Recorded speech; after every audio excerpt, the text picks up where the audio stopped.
السلام علیکم دوستو، اللہ سے امید کرتا ہوں کہ آپ سب بخیر و عافیت ہوں گے۔ اللہ تعالیٰ آپ سب کو اپنی رحمت میں رکھے۔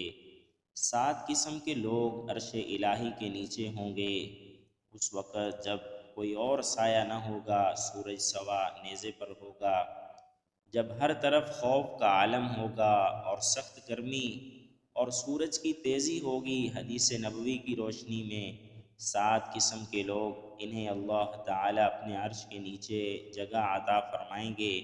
وہ یہ ہیں: نمبر 1، انصاف کرنے والا بادشاہ۔ نمبر 2، جوانی میں اللہ کی بندگی کرنے والا۔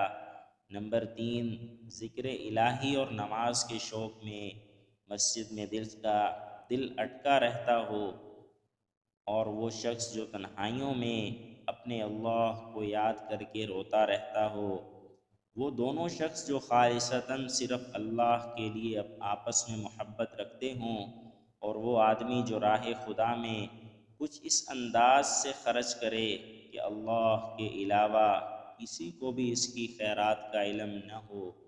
اور آخری شخص، وہ شخص بھی وہاں جگہ پائے گا جسے کوئی خوبصورت اور صاحب ثروت عورت اپنی طرف برے کام کے لیے راغب کرے، اور وہ محض محبت الہی کی وجہ سے برائی سے بچا رہے۔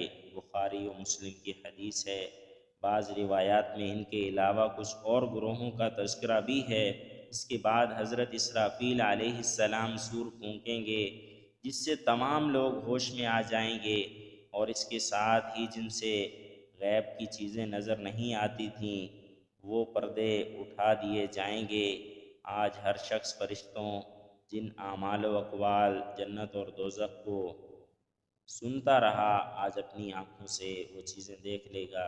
اللہ تعالی ہمیں بھی اپنے عرش کا سایہ نصیب فرمائے۔